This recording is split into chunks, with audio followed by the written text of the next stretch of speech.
Mumbai crime branch एक हत्या के केस की तफ्तीश कर रही थी। उसी दरमियान जो मृतक था उसके शरीर पर उसके ही दुश्मनों के नाम लिखे हुए मिले।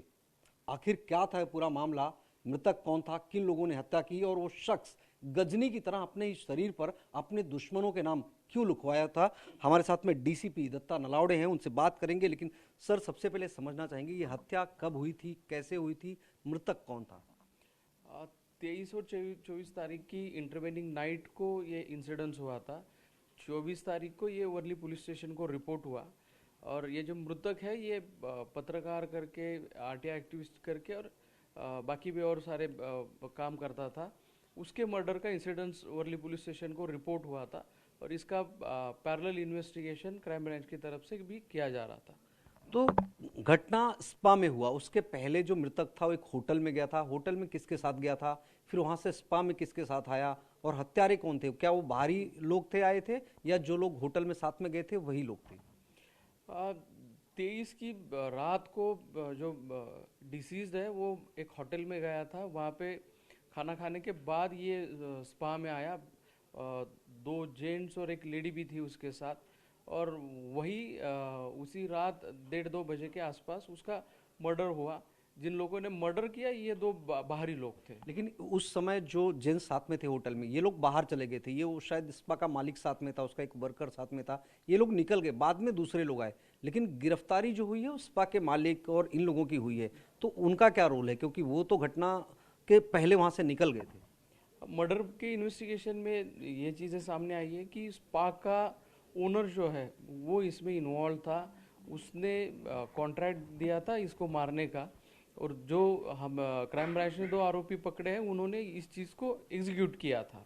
ये जो वारदात की गई इसके पीछे यही कारण था कि ये जो डिसीज्ड है और ये स्पा का ओनर, इनके बीच के डिस्प्यूट्स बढ़ गए थे। इसमें मॉनेटरी चीज़ें भी थी और बाकी बहुत से एंगल्स इसमें है। और इसी के चलते ये स्पा ओनर ने ये 2 एक्यूज को ये सुपारी दी थी। लेकिन इसमें गर्लफ्रेंड का भी कोई रोल है, क्योंकि होटल के में पार्टी के बाद में ये भी गई थी स्पा में। स्पा का मालिक वहां से निकल गया, गर्लफ्रेंड वहीं पर मौजूद थी जब मर्डर हुआ। प्राइम विटनेस भी होगी आपके केस की। इसमें गर्लफ्रेंड का रोल जो है वो इन्वेस्टिगेशन में वेरीफाई किया जा रहा है। जिस हिसाब से चीज़ें सामने आएंगी उस हिसाब से कार्रवाई की जाएगी।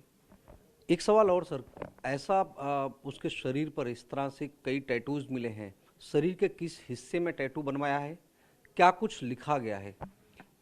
मृतक के शरीर के थाइस पे कुछ नाम टैटू किए हुए मिले हैं, जिसमें उसने लिखा है कि अगर उसको कुछ हो जाता है तो ये लोग रिस्पॉन्सिबल रहेंगे। जिसके बारे में अभी लोकल पुलिस है जो इन्वेस्टिगेट कर रही है। कितने लोगों के नाम लिखे गए हैं, कोई आंकड़ा है? और पीठ पर भी कुछ टैटू बनवाया था? तकरीबन 22 लोगों के नाम हैं और जिसके बारे में इन्वेस्टिगेशन चल रहा है। पीठ पर भी कुछ टैटूज बने हैं, उस पर भी क्या इसी तरह की बात लिखी है, कुछ और है? इसके बारे में एक पुख्ता कुछ कहा नहीं जा सकता कि एग्जैक्ट क्या है और रिवील भी नहीं किया जा सकता, क्योंकि ये इन्वेस्टिगेशन ऑनगोइंग है। जैसे कि मैंने कहा कि जो चीज़ें इनमें इसमें सामने आएंगी उसके हिसाब से कार्रवाई की जाएगी। बिल्कुल सर, रिवील नहीं किया जा सकता। लेकिन इसके पीछे की सोच क्या हो सकती है? कोई शख्स, जनरली इस तरह की कोई घटना होती है तो आदमी कोई नोट लिख कर रखता है, डायरी में लिख कर रखता है, या किसी को जानकारी देकर रखता है, किसी को मैसेज भेजता है। आज की डिजिटल दुनिया में अपने ही शरीर पर इस तरह के अपने दुश्मनों के नाम लिखने के पीछे क्या वजह हो सकती है?